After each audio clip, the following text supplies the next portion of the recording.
தமிழ்நாடு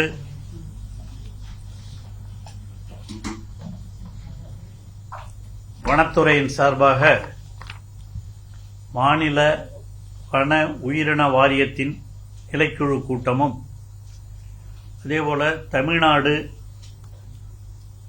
பல்வகை உயிர் வாரியமும் இன்று 2 வாரியங்களினுடைய உறுப்பினர்களுடைய கூட்டம் நடைபெற்றது. இந்த உறுப்பினர்கள் அனைவரும் இதிலே கலந்து கொண்டு தங்கள் கருத்துக்களை வைத்திருக்கிறார்கள். இதிலே தமிழ்நாடு மாநில வன உயிரின வாரியத்தின் நிலைக்குழு கூட்டத்தில் கிட்டத்தட்ட 24 தீர்மானங்கள் நிறைவேற்றப்பட்டு அவை ஒன்றிய அரசினுடைய அனுமதிக்காக சிலதும் இங்கே அதை நடைமுறைப்படுத்துவதற்கான அந்த போர்டு கமிட்டியினுடைய அனுமதியும் பெறுவதற்காக இதிலே வைக்கப்பட்டது. குறிப்பாக பல்வேறு குறிப்புகள் அதிலே வைக்கப்பட்டிருப்பது முக்கியமானதாக கருதப்படுகிறது. எனக்கு தெரிந்து முக்கியமானதாக இந்த சாலை அமைப்பதில் எல்லாம் கூட வனத்துறையிலே அவர்கள் சில முக்கியமான சாலைகளுக்கு கூட அனுமதி பெறாமல் இருந்த ஒரு சூழ்நிலை இருந்தது.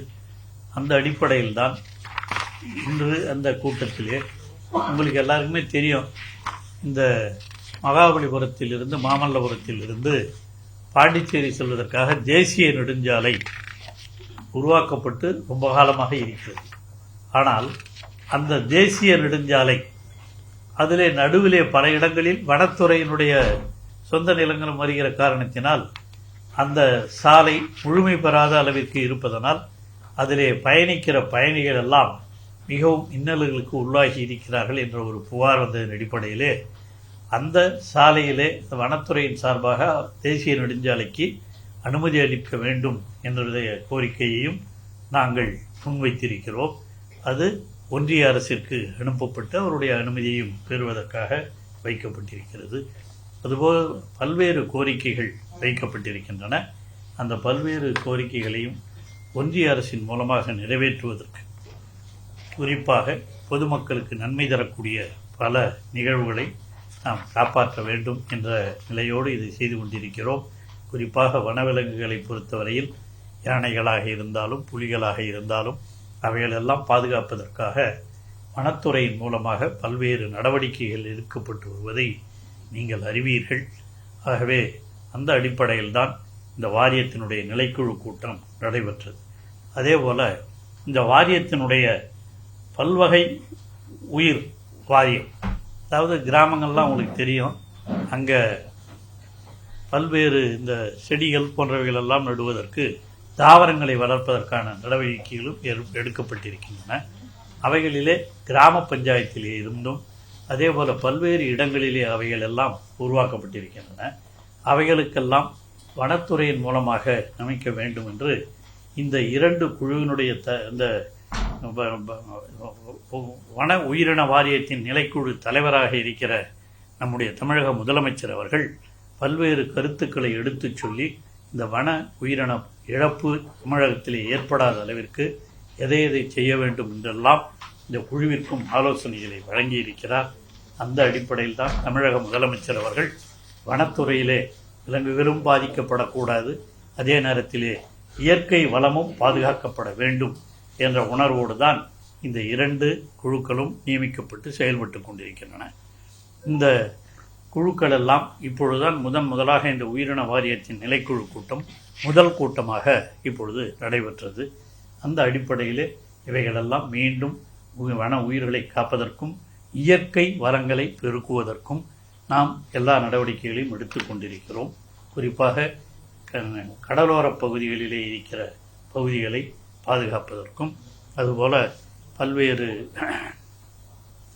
நிலங்களிலே இங்கே கரம்பாக இருக்கிற பல்வேறு நிலங்களிலே கூட இந்த வனத்துறையினுடைய வளர்ச்சி, மரங்கள் இயற்கை வளர்ச்சியை நடப்பதற்கான எல்லா நடவடிக்கைகளையும் இந்த 2 குழுவின் சார்பாக நம்முடைய அதிகாரிகள் எடுத்து கொண்டிருக்கிறார்கள். குறிப்பாக நம்முடைய செயலர் அவர்களும் நம்முடைய ஃபாரஸ்டினுடைய பிரின்சிபல் சீஃப் செக்ரட்டரி அவர்களும் இந்த முயற்சிகளிலே முழுமையாக ஈடுபட்டிருக்கிறார்கள். அதுபோல் இந்த குழுவினுடைய செயலராக இருப்பவர்களும் இந்த முயற்சிகளிலே முழுமையாக ஈடுபட்டு அதை செயல்படுத்தி கொண்டிருக்கிறார்கள். ஆகவே வனத்துறையை பொறுத்த வரையில் இது தமிழகம் முழுவதும் பல்வேறு பகுதிகளிலே, குறிப்பாக நீலகிரி போன்ற பகுதிகளிலே, அந்த கோவை மாவட்டத்தை பொறுத்த வரையிலும், அதேபோல பல்வேறு பகுதிகளில் மதுரை போன்ற பகுதிகளிலெல்லாம் இவைகளெல்லாம் செயல்படுத்தப்பட்டு கொண்டிருக்கின்றன. அவைகளெல்லாம் செயல்படுவதற்கு இந்த 2 குழுவிலேயும் தீர்மானங்கள் நிறைவேற்றப்பட்டிருக்கின்றன.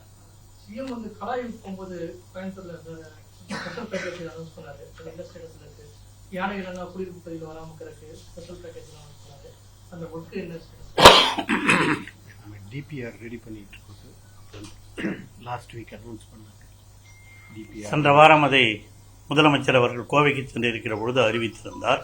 அந்த அடிப்படையிலே அதற்கான எல்லா நடவடிக்கைகளையும் வனத்துறையின் சார்பாக எடுக்கப்பட்டு வருகின்றது.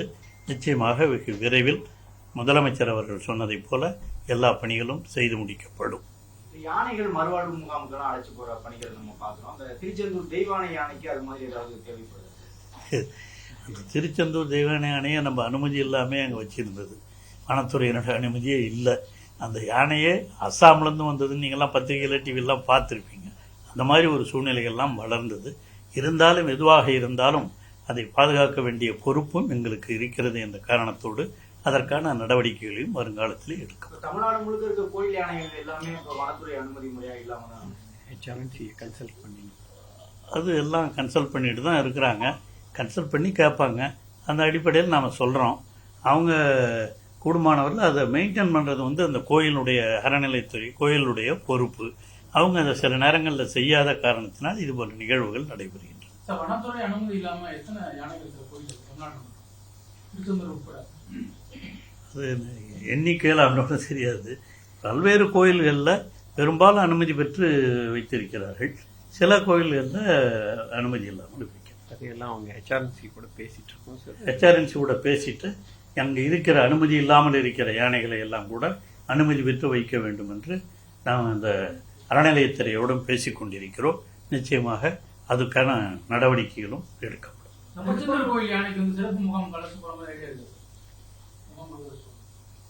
இதுக்கு அந்த மாதிரி ஒன்றும் அவங்க வெட்டினரி டாக்டர்லாம் போய் இன்ஸ்பெக்ட் பண்ணியிருக்காங்க சார். அவங்க என்ன கொடுக்குறாங்க? வெட்டினரி டாக்டர்ஸ் போய் அதெல்லாம் இன்ஸ்பெக்ட் பண்ணி பார்த்துருக்காங்க. அவங்க என்ன ரிப்போர்ட் கொடுக்குறாங்கிறத பார்த்து அதனுடைய நடவடிக்கை எடுக்கப்படும்.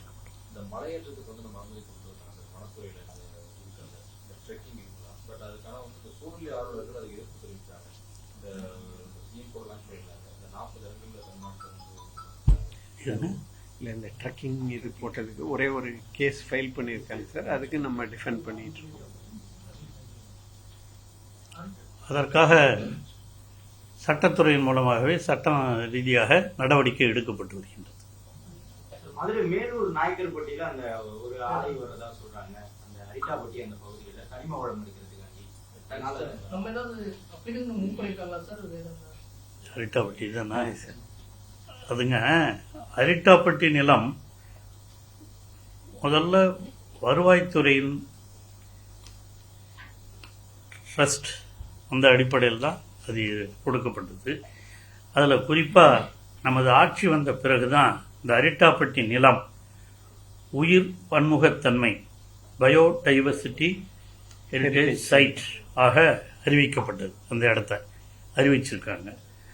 அந்த இடத்துல 250 பறவை இனங்கள், அதேபோல் மற்றும் வெள்ளை வல்லூர், ராசாலி பறவை போன்ற பல்வேறு புதிய பறவை இனங்கள் எல்லாம் கூட அங்கே இருக்கின்றன. ஆகவே அது வனப்பகுதியாக பாதுகாக்கப்பட வேண்டும் என்பதில் தமிழக முதலமைச்சர் அவரும் முக்கிய கவனம் செலுத்தி தான் இந்த ஆட்சி வந்த பிறகுதான் அந்த பயோடைவர்சிட்டி சைட் என்று அறிவிக்கப்பட்டது. அதில் இப்போ ஒரு ஆலை உருவாக்குவதற்காக ஒன்றிய அரசு அனுமதி அளித்திருக்கிறது. அது வனத்துறையினுடைய அனுமதிக்கு வருகிற பொழுது நிச்சயமாக நாங்கள் இந்த கருத்துக்களை எல்லாம் எடுத்து சொல்லி அதை நிராகரிக்க வேண்டும் என்ற வேண்டுகோளை தமிழக அரசின் சார்பில், வனத்துறையின் சார்பில் வைப்போம்.